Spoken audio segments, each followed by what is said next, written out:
So we're going to finish up with Chapter 4 talking about something called orbital notation. Okay, this is when we're looking at the individual orbitals. What we did yesterday with the 1s2, 2s2, 2p6, that was called electron configuration. This is called orbital notation, and this is when we're going to draw the individual electrons. So you need to know the difference between those two things. If I ask you for an electron configuration, that means I'm asking for 1s2, 2s2, 2p6, blah, blah, blah. If I ask you for the orbital notation, that means you're going to draw the orbitals and you're going to draw the individual electrons. Okay? Luckily, it's a pretty simplistic drawing. Okay? When we draw orbitals, we just indicate them with lines. Okay? So this orbital has no electrons in it. There's nothing drawn in it. Okay? An orbital containing one electron is represented as a line with one arrow. Okay, and realistically, electrons are drawn like this. Okay, only with one half of the arrowhead. But I didn't know how to do that on the computer. So, that's what you got. Okay? So if I've got one electron, they look like that. If I've got two electrons, we've got them both drawn. Why do you think one is drawn up and one is drawn down? The opposite spins. Opposite spins, very good. Okay, we've got to have opposite spins. So we talked about that in that spin quantum number, that one of them is going to be spinning in the positive direction, one is going to be spinning in the negative direction, and that's why we draw them one up, one down. Okay? The orbital lines themselves can only have two electrons. Okay, just like real orbitals. So this guy came up with a rule that he named after himself called Hund's rule. Okay, and Hund's rule tells us that orbitals of equal energy are occupied by one electron before any orbital is occupied by a second. So we've got to put one electron in each orbital before we can go back and double them up. That's really important. Okay, so before you go double any electron on the same energy level, then we go back and double them up. This does not mean that we put one electron in 1s, and then one electron in 2s, and then one electron in 2p.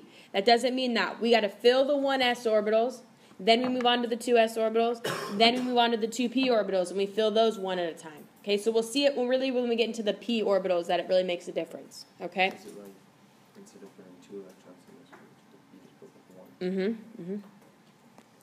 So when you start filling in electrons one by one, you want to fill them all with the same spin state first. So that means you got to put all the up. If you've only got one electron, that needs to be all going up, right? Or you always need to draw down going first, or whatever you want. I always draw my first electron spinning positively, okay, spinning in the upward direction. So let's look at an example for nitrogen here. I want you to take a look at your periodic table and try to figure out what orbital the outer electrons of nitrogen would be found in.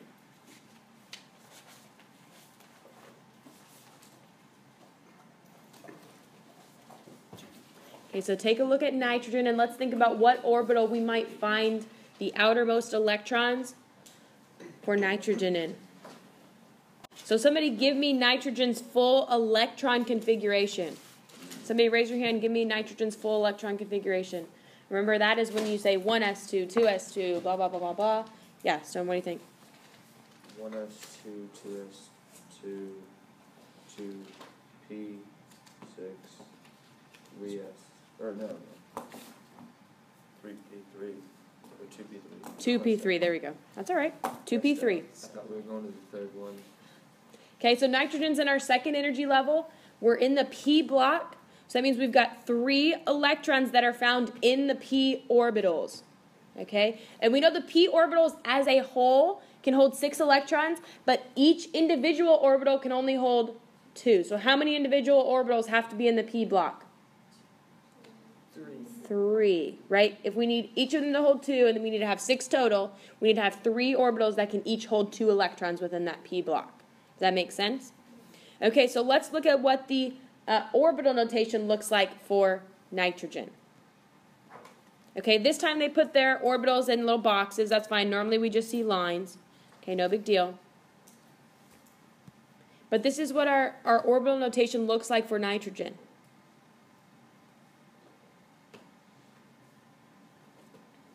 A couple important things to see here is that our orbitals are labeled. And here we have 3 orbitals that make up the 2p block. Okay, that's because each orbital can only hold 2 electrons.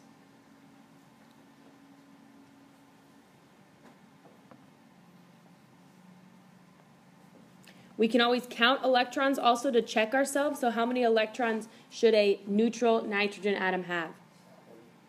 7. Is that what we have? 1, 2, 3, 4, 5, 6, 7. Okay, and the order I wrote those down, that's the order that you would fill it. We have to fill the 1s orbitals first, then we can move on to 2s. Okay, so since these are on that single energy level, we're going to fill that first. We're going to fill the 2s orbitals next because that's the next energy level. Then we'll move on to the 2p orbitals. Okay, the 2p orbitals do not look like this. Okay, because that's not following Hund's rule. Hund's rule says we occupy 1 electron of equal energy before we go back and double up. So this is no good. Okay, you want to work your way across, and then you come back and double up if you need to. Right? So if there was like, if it was 2p6, would there be 6 lines? No. If it was 2p6, it would look like this.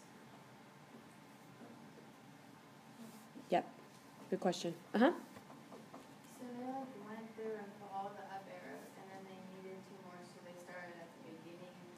No, we have to fill lowest energy level first. So we're going to fill all of 1s by going 1s.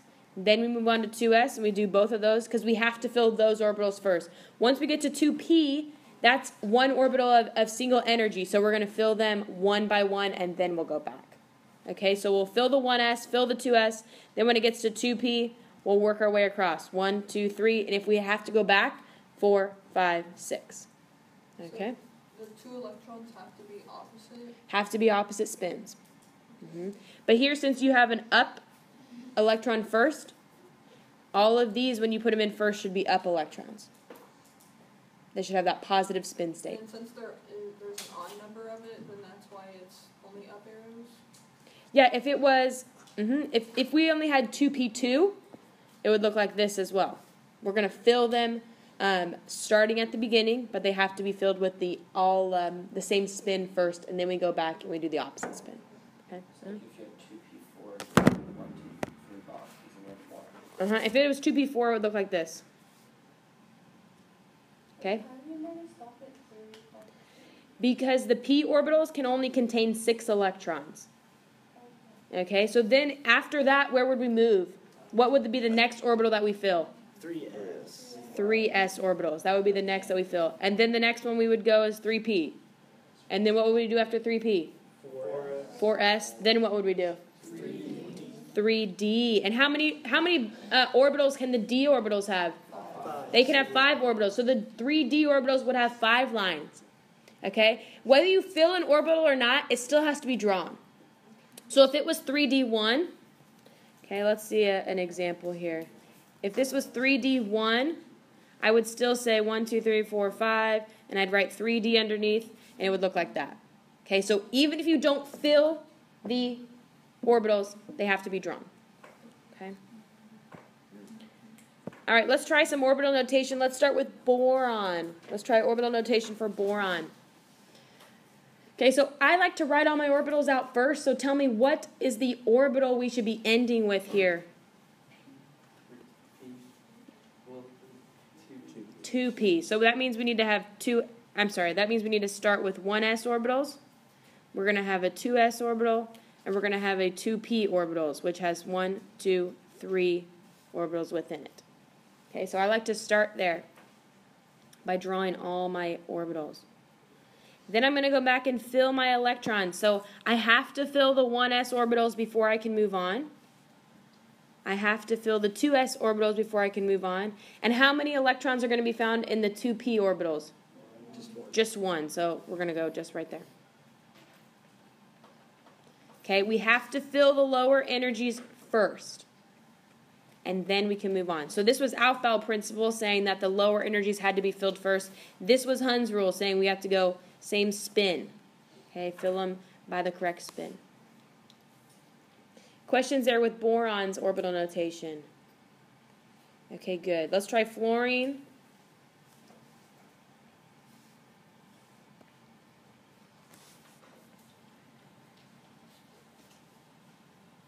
Fluorine ends up where? 2p again. Okay, 1, 2, 3. So as I add my electrons, I'm going to fill the 1s, 2s. How many how many electrons in the 2p orbitals does fluorine have?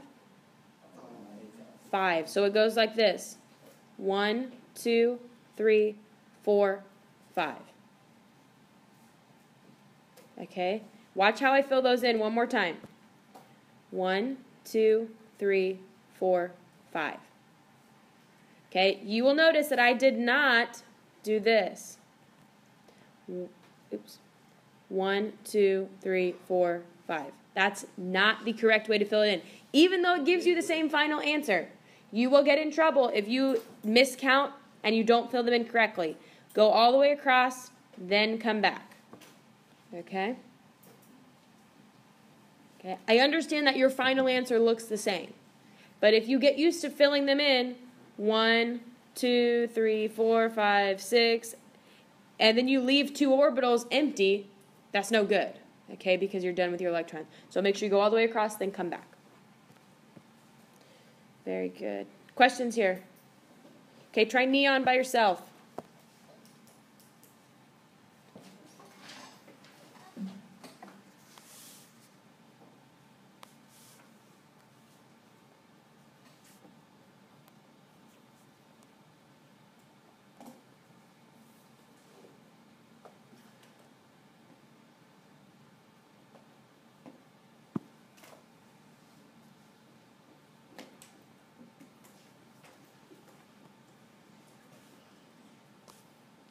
Do we agree? Ish. Good. Easy after you just did fluorine, right? Uh-huh. Would we miss points if we didn't put like the... Okay, so all the time, make sure you're labeling that. Okay. All right, let's try one more here. Let's try nickel. So you might need to use your cheat sheet also to tell you what order those orbitals go in.